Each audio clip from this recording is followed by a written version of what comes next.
Hello friends, स्वागत है आप सबका मेरे यूट्यूब चैनल इंडियन लीगल ज्ञान में। आज हम जानेंगे डॉक्ट्रिन ऑफ रेस जस्टिस के बारे में। Section 6 of Indian evidence act 1860 deal करता है रेस जस्टिस से। इसमें बताया गया है कि जो चीज़ें मेन इवेंट से कनेक्टेड होती हैं या उनके डिटेल्स को बताती हैं या एक ही सेम ट्रांजैक्शन में जो चीज़ें होती हैं वो रिलेवेंट होती हैं। जनरली क्या होता है कि हेयरसे एविडेंस, जिसको इनडायरेक्ट ओरल एविडेंस भी कहते हैं, वो रिलेवेंट नहीं होता है। लेकिन ये एक ओरल एविडेंस का एक्सेप्शन है जहाँ पर हेयरसे एविडेंस यानी कि इनडायरेक्ट ओरल एविडेंस भी रिलेवेंट हो जाता है। जैसे कि समझिए कि जैसे कि कोई कोई भी घटना घटा तो जनरली एविडेंस एक्ट क्या कहता है कि जिसने अपने आँख से देखा या अपने कान से सुना वो रिलेवेंट होता है।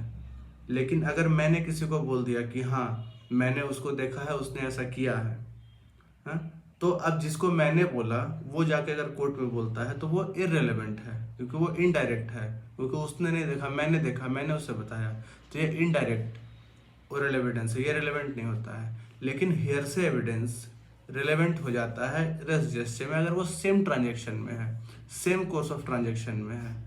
इसको और अच्छे से अगर मैं एक्सप्लेन करूं तो इसमें केस लॉ है आर वर्सेस बेडिंगफील्ड। इसमें क्या हुआ था कि जो डिजीज थी यानी कि जिसका मतलब मर्डर होना था, जिसका मर्डर हो चुका था, वो मतलब ऐसे रूम से भागती हुई आई जहाँ पर उसने एक्यूज को छोड़ा था और ऐसे उसका गला कटा हुआ था, खून बह रहा था और वो भागते हुए बाहर आई और वो बोली see what Harry done to me, देखो हैरी ने मेरे साथ क्या किया।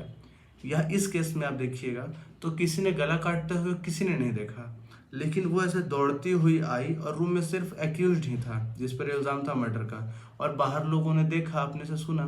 तो ये हेयरसे एविडेंस में है लेकिन ये सेम ट्रांजेक्शन में है, इसलिए रेलेवेंट हो गया। ये रेलेवेंट हो गया लेकिन प्रिवी काउंसिल ने इसको कंसिडर करने से मना कर दिया। प्रिवी काउंसिल ने ना तो इसको डाइंग डिक्लेरेशन माना, ना ही इसको रेस जस्टिस माना। लेटर ऑन एक और केस लॉ आया आर वर्सेस एंड्रयू, उसमें इस जजमेंट को ओवर रूल कर दिया गया। उसमें कहा गया कि नहीं, ये सेम ट्रांजेक्शन में है और ये रेलेवेंट होगा। यही था डॉक्ट्रिन ऑफ रेस जस्टिस। अगर आपको मेरी वीडियो अच्छी लगी हो तो बने रहे मेरे साथ। Thank you.